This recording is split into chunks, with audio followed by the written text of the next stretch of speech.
Hey everyone, welcome back to the channel where today we're going to take a look at the history of power creep in World of Tanks Modern Armour and how this power creep has led us to the tank you see on the screen right now, the Wiesel 1 MK prototype. The Wiesel 1 has been in the game for less than a week, and as I record this, the Wiesel 1 has been in the game just a little, I would say how long? Probably, it's been in the game for about 30 hours as I record this video.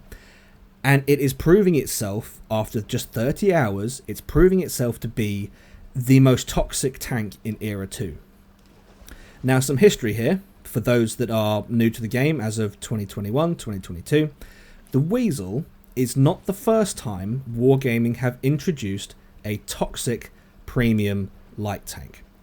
The Armadillo was released, or around 2021, it was released with the first, I believe it was released with the first G.I. Joe season.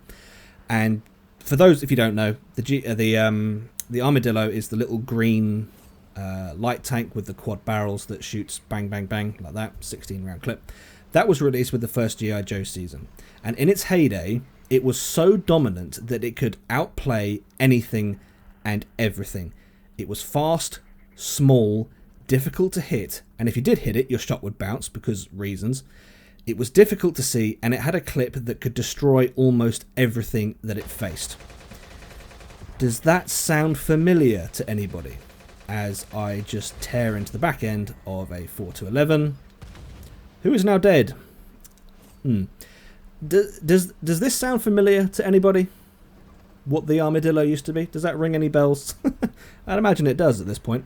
The Wiesel 1 is doing exactly the same thing that the Armadillo did, but worse. In September of 2021, the Armadillo had an alpha of 90, 228mm of pen on gold rounds, and a 16 round clip that it could empty in 7.5 seconds. So, the Armadillo could do 1,440 damage in 7.5 seconds. As I sneak up on a BMP1, they can only just see me, and there we go. Here, yeah, there we go. There goes the clip, and well, sucks to be a BMP1. Anyway, so 1,440 damage in 7.5 seconds, and Wargaming nerfed it because it was too strong. Fast forward now to October of 2024. That's where I am right now. The Big Light Panzer can do 2,375 damage in 6 seconds. The Wiesel 1 can do 2,500 damage in 6 seconds. The Monster Jaeger can do 1,800 damage in 2 seconds. In 2021, 1,440 damage in 7.5 seconds on a tank that was small, fast, difficult to see, that was overpowered. And Wargaming were right to nerf it. And I say that as someone who purchased the Armadillo long before I was anything to do with, you know, CC, CA, Wargaming community side of things, long before any of that was ever a part of my gaming experience. Wargaming were right to do that because they had to maintain the health of their game. And if they didn't do that, if they didn't nerf it, all that would do is tell them that players were okay with it. And if players were okay with the Armadillo, then power leaping would have been the normal thing rather than the power creeping that we've got now. So, to maintain the health of their game, they nerfed the Armadillo. We are now in late 2024, over 3 years later, and we have another premium light being released that is also small, also fast, also difficult to see, but can do more damage in a shorter time. Will this tank be nerfed? My guess is no.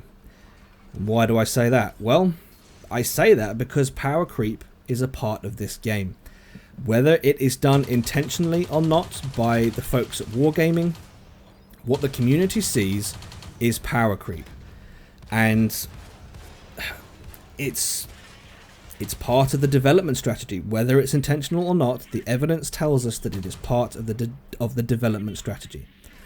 Those original Armadillo stats seem pitiful compared to what we have now. I think the Armadillo could actually be put back to what it was, and even then it might still not be a brilliant light tank. You could probably buff it back to where it was and it would be fine, actually. But the Armadillo, for its time when it was released, the Armadillo was too much of a power leap for its time in the game. It pushed the power levels too far, and Wargaming spreadsheets noticed. Their data noticed, their numbers noticed, and it had to be brought back in line. Not because power creep is seen as a bad thing, but because unchecked power leaping like the Armadillo would have caused an uncontrollable avalanche of overpowered vehicles succeeding it. So what would I like to see? Well, what I would like to see ideally is I want to see all of the regular vehicles and the premiums that have been released in the last 3 years. I'd like to see them get buffed slightly, because I think the game is reaching a point where the difference between those that have and have not is astronomically large now. And I'll give you an example of what I mean. So the case in point here is the Scorpion 90. Ideal circumstances for both tanks here, okay? Perfect circumstances, neither one is moving. It will take the Scorpion 90 37.6 seconds to kill a Wiesel 1. It will take the Wiesel 1 5.52 seconds to kill the Scorpion 90.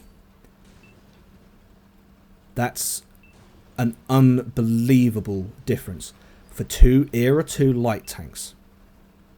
That is, well, in a word, that's just ridiculous. Absolutely ridiculous. And I'll say this isn't some sort of hypothetical, oh, you know, that never happens in game. It does happen in game. I did it yesterday. As of this recording, I did it yesterday to a Scorpion 90. I just shredded him. Full health, shredded him, gone in less than one clip. I don't think this power creep strategy can work for much longer.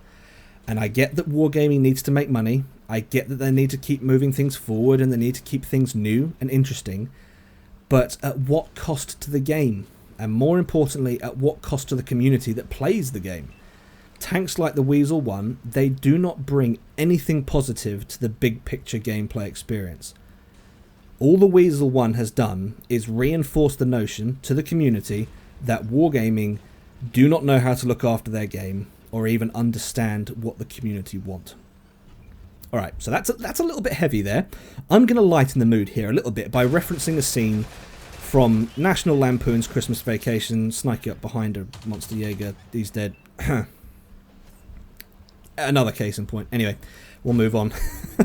So, National Lampoon's Christmas Vacation. If you haven't watched that film, do watch it with the family this Christmas because it is a good one. But, yeah, anyway. So there's a scene in the film where Cousin Eddie kidnaps the CEO of Clark's company. And when the police arrive with the CEO's concerned wife, the CEO admits that he held back Christmas bonuses to boost financial figures. His wife turns to him and says, "Of all the lousy ways to save a buck." And that right there is the sentiment that I feel here. The Wiesel 1 is totally unnecessary. It's a lousy way to make a buck. And in the process, you're hurting all those that faithfully play the game and keep the game alive. What I would like to see is the Wiesel 1 get a slight nerf. Take the penetration of the gun down to 75mm, because stealth is its weapon. That is its primary weapon. It's a small vehicle. It's a recon vehicle. That's what it should be doing. It shouldn't also be filling the role of a shredder. It is a scout vehicle. And the gun, it's there, but it should only be there to take out very lightly armoured targets. In the future, I would like to see more thought put into providing what is best for the game, in conjunction with what will also make money, rather than simply going with whatever absurd idea Wargaming will think will be the best cash grab. Financial and game balance ought to be the goal here. The current method of data analysis has likely led to good finances for Wargaming. I mean, this is a good tank. It's probably going to sell very, very well. I get that. And, you know, again, that's probably led to good finances for Wargaming. But in the process, it has turned Era 2 and Era 3 into cesspools. This situation with the game will not get better unless something changes. Wargaming, if you want to fulfill the definition of insanity, keep doing the same thing over and over again, hoping that at some point things will change and the game will get better. Or, if you actually want things to get better for the game and the community, please change course. Don't implement power creep anymore. Buff those tanks that have been left behind and adjust how you review game data so that your approach takes better care of the game environment. Okay folks, that's about all I have for this one. I hope Wargaming takes what I've said on board, as I am speaking not just for myself, I am trying to speak here for the entire community. I'm trying to speak on everyone's behalf. I'm trying to speak on the behalf of the majority of the community. So if you've liked this video, please leave it a like, if not a dislike. Subscribe if you haven't already, and I'll catch you in the next one.